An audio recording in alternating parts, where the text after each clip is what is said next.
बहुत कम लोग जानते हैं कि कायदे मिल्लत लियाकत अली खान को रावलपिंडी में जलसे के दौरान कत्ल करने वाले सैयद अकबर ने इस भयानक वारदात को अंजाम देने के लिए 15,000 रुपए मुआवजा वसूल किया था। सैयद अकबर को भी एक पुलिस वाले ने मौके पर गोली मारकर कत्ल कर दिया था। ताहम इस केस की तफ्तीश करने वालों ने सैयद अकबर के घर से 15,000 रुपए में से बचे हुए 10,000 रुपए ढूंढ निकाले थे, जबकि 3,000 रुपए वारदात के वक्त उसकी जेब में मौजूद थे। जबकि ख्याल किया जाता है कि बकिया 2,000 रुपए से उसने पिस्तौल खरीदी थी। अगरचे सरकारी सतह पर मुल्क के पहले वज़ीर आज़म लियाकत अली खान का कातिल एक अफगान शहरी सैयद अकबर को करार दिया जाता है, ताहम उनकी बेवा बेगम राना लियाकत अली खान ने अपनी जिंदगी में ही तब के गवर्नर जनरल गुलाम मोहम्मद को अपने शौहर का कातिल, जबकि सिकंदर मिर्जा अयूब खान और मुश्ताक गुरमानी को कत्ल का सहूलतकार करार दे दिया था। लियाकत अली खान के असल कातिलों को सजा देने की बजाय सैयद अकबर को मौके पर ही कत्ल कर दिया गया और फिर एक एक करके तमाम सबूत भी मिटा दिए गए। लियाकत अली खान के कत्ल के बाद बेगम राना लियाकत अली खान जिस अफसुर्दा हाल में थी, उस बारे किताब गए दिनों के सूरज में फॉरेन ऑफिस के एक जूनियर ऑफिसर जो कि राना लियाकत के साथ रूम में सिफारतखाने में थर्ड सेक्रेटरी थे, उन्होंने बताया कि बेगम राना लियाकत उन दिनों रूम में पाकिस्तान की सफीर थी। हुकूमत ने लियाकत अली खान के कत्ल के बाद उनके खानदान के लिए 5,000 रुपए माहाना वजीफा मुकर्रर कर दिया था। ये रकम चूंकि थोड़ी थी, लिहाजा बेगम राना लियाकत को रूम में सफीर लगा दिया गया। वो हर शाम अपनी बालकनी में मेज सजाकर बैठ जाते। फॉरेन ऑफिस के जूनियर ऑफिसर के मुताबिक एक रोज फाइलों पर दस्तखत के लिए जब मैं उनके पास हाजिर हुआ तो उन्होंने मुझे मेज पर अपने सामने बिठा लिया और शराब पीने के लिए कहा। उसने किताब में लिखा है कि जब मैंने इनकार किया तो बेगम राना लियाकत अली खान ने कहा कि ये तुम्हारी प्रोफेशनल ड्यूटी में शामिल है, लिहाजा मैं भी उनके साथ बैठकर पीने लगा। इस तरह ये एक मामूल बन गया। बेगम साहिबा जब भी मदहोश होने लगती तो अपने खावंद के कातिलों का जिक्र शुरू कर देती। वो गुलाम मोहम्मद को अपने शौहर का कातिल समझती थी। उनका ख्याल था कि सिकंदर मिर्जा, मुश्ताक गुरबानी और अयूब खान भी इस साजिश में बराबर के शरीक थे। वो अक्सर बताती कि सन 1950 के आखिर में सेक्रेटरी दिफा सिकंदर मिर्जा GHQ में जनरल अयूब खान के साथ वज़ीर आज़म हाउस में आए। बेगम राना लियाकत अली खान का कहना था कि वो मौसम सरमा के आगाज की एक शाम खान लियाकत अली खान उन दिनों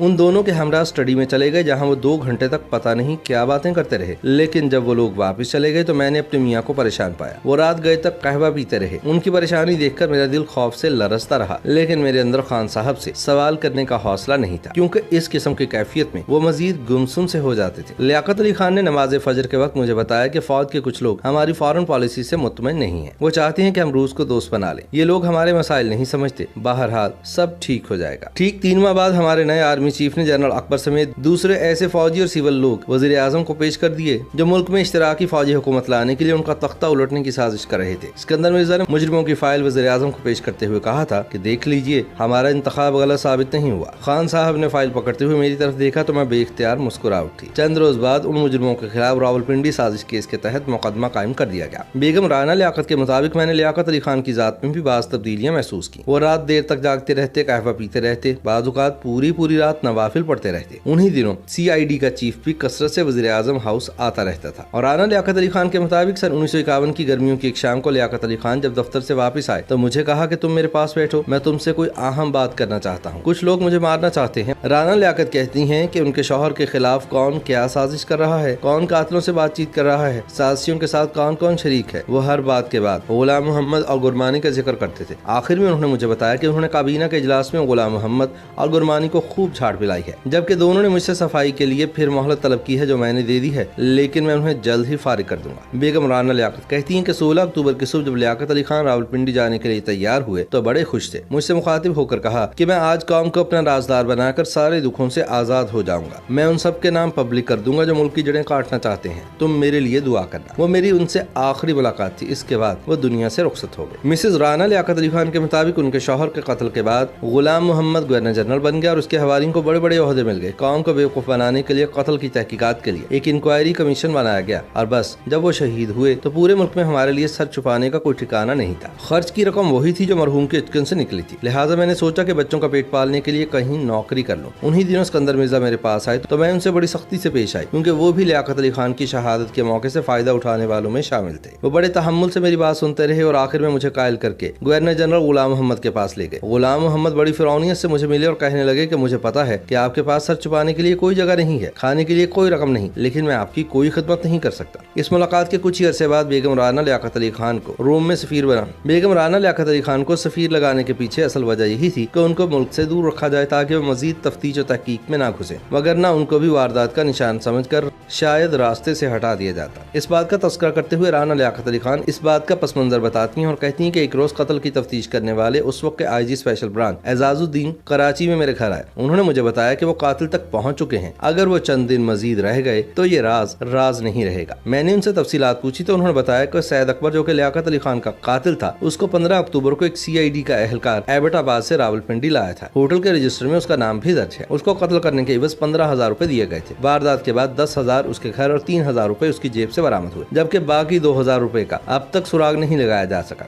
IG स्पेशल ब्रांच ने बताया कि कातिल और उसका बेटा सबसे पहले पंडाल में दाखिल हुए और पहली कतार में स्टेज के बिल्कुल सामने जाकर बैठ गए। तब सारे पंडाल को पुलिस और CID के एहलकारों ने घेर रखा था, लेकिन फिर भी इस मशकूक हरकत पर उससे पूछताछ नहीं की गई। सवाल ये भी है कि लियाकत अली खान का जलसा शुरू होने से पहले जब सारे पंडाल की तलाशी ली गई तो पुलिस ने सैयद अकबर की जेब से पिस्तौल बरामद क्यों नहीं किया। सवाल ये भी है कि खान लियाकत अली खान के कत्ल के बाद जब अकबर के करीब बैठे कसाब ने उसे दबोच लिया तो फिर शाह मोहम्मद ASI ने उसे गिरफ्तार करने के बजाय उसे कत्ल क्यों किया। ये भी एक सवाल है कि मुश्ताक गुरबानी रावलपिंडी में होने के बावजूद वज़ीर आज़म के जलसे में शरीक क्यों नहीं हुए। ये भी जानना जरूरी है कि गुलाम मोहम्मद ने गवर्नर जनरल बनते ही IG पंजाब कुर्बान अली खान को गवर्नर बलूचिस्तान क्यों बना दिया। ये सवाल करते हुए बेगम राना लियाकत अली खान कहती थी कि शौहर के कत्ल के बाद मौत हर वक्त साये की तरह मेरा पीछा करती रहती है और रोज सड़क पर मेरी गाड़ी का एक्सीडेंट क्यों हो जाता है। IG स्पेशल ब्रांच एजाजुद्दीन ने कहा कि इन सारे सवालात के जवाब मिल जाएंगे, बस मुझे एक सबूत की तलाश है जो चंद रोज तक हासिल हो जाएगा। इसके बाद मैं अपनी रिपोर्ट आला हुकाम की बजाय अखबारात को दूंगा ताकि मुजरिमान को सजा मिलने से कबल ही रिपोर्ट तारीख का हिस्सा बन जाए। बेगम राना लियाकत कहती हैं कि IG स्पेशल ब्रांच से इस मुलाकात के बाद मेरे खदशात हकीकत का रूप धारने लगे। मुझे अपने खाविंद के कातिलों का यकीन हो गया और मैं बड़ी शिद्दत से एजाजुद्दीन की रिपोर्ट का इंतजार करने लगी। लेकिन चंद रोज बाद जब उसकी रिपोर्ट मुकम्मल हो गई तो उसके तैयारे को एजाजुद्दीन और उसकी रिपोर्ट समेत बम से उड़ा दिया गया। यूं मेरी आखिरी उम्मीद भी दम तोड़ गई। उनका कहना है कि सन 1952 के शुरू में सिकंदर मिर्जा मेरे पास गुलाम मोहम्मद का पैगाम लेकर आए कि अगर आप पसंद करें तो आपको सफीर बनाकर बैरून मुल्क भी भेजा जा सकता है। मैंने इनकार कर दिया, लेकिन सिकंदर मिर्जा बोले कि आप और आपके बच्चों के लिए बेहतर है क्योंकि वो लोग वारदात का हर निशान मिटा देना चाहते हैं। बेगम साहिबा के मुताबिक मुझ पर यह एतराफ करते हुए कोई शर्मिंदगी नहीं कि मैं डर गई और मैंने उनकी ये ऑफर कबूल कर ली। यूं लियाकत अली खान के कत्ल के पीछे मौजूद खुफिया हाथ कभी बेनकाब ना हो सके।